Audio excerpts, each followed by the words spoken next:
Salam, saudara-saudaraku sekalian. Perenungan kali ini saya beri judul Hati-hati Jeratan Media Sosial. Untuk itu silakan subscribe dan like perenungan ini. Terima kasih, Tuhan memberkati.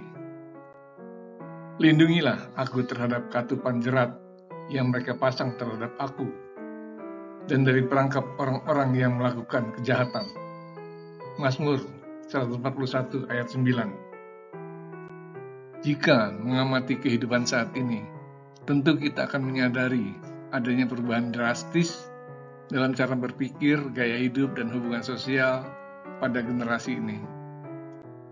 Itu hal wajar, sebab setiap perubahan zaman pasti menyebabkan perubahan perilaku masyarakatnya. Masyarakat tertinggal berbeda dengan masyarakat modern.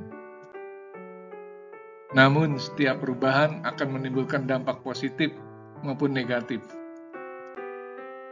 Kita bersyukur jika generasi ini bisa memanfaatkan dampak positif perubahan itu demi meningkatkan kualitas hidup mereka, baik secara rohani maupun jasmani. Kini mengirim uang ke orang lain cukup pencet HP dan uang sudah terkirim. Mencari alamat cukup membuka peta digital. Mengajar menggunakan LCD, tidak perlu menulis di papan tulis. Penginjilan juga memanfaatkan internet. Mencari info, resep masakan, kesehatan, dan kue, bahkan lagu rohani via internet.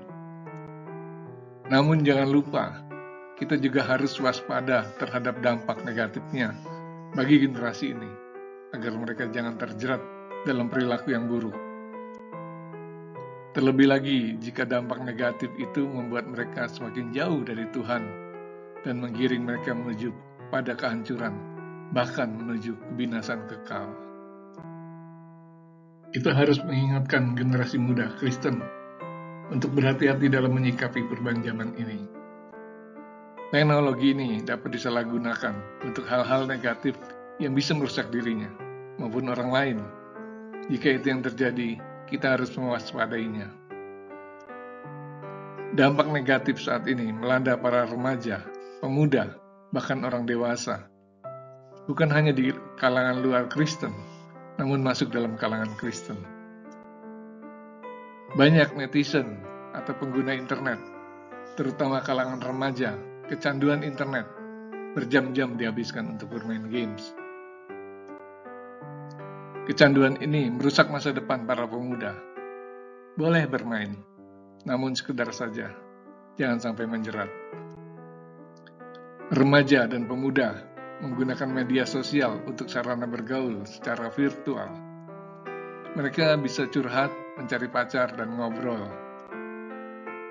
Namun, hati-hati dengan penipu. Mereka berbicara mesra dan romantis, namun niatnya hanya menipu dan menjadikan mereka korban kebejatan. Bersosmedlah dengan orang yang dikenal baik. Waspadalah orang yang tidak dikenal. Remaja putri sering dijebak, lalu diperkosa dan ditinggalkan. Terjadi penipuan lewat media online. Mereka menjanjikan hadiah atau info palsu, anak kita celaka atau ditangkap polisi. Pada akhirnya justru membobol ATM kita. Ajakan radikalisme, menghasut berbuat kejahatan, mengajarkan cara membuat bom, memutarbalikan fakta, agar mau melakukan perintah si penipu. Pornografi di media internet, muncul pergaulan bebas, perkosaan, perilaku seksual menyimpang, pelacuran, perselingkuhan, kekerasan, bahkan pembunuhan. Akibat pergaulan bebas adalah kehamilan, penyakit kelamin, hukuman sosial, penjara, dan hukuman Tuhan. Multimedia digunakan untuk berdebat dan menghina seseorang dengan cacian, tindakan memalukan, apalagi jika dilakukan oleh orang yang mengaku beragama. Manfaatkan sarana informasi untuk meningkatkan kerohanian dan bekal pengetahuanmu. Jauhilah hal-hal negatif. Sebagai anak Tuhan, hindarilah terlibat dalam masalah itu. Orang tua, bekali anak dengan iman, doakan dan dampingi dengan kasih.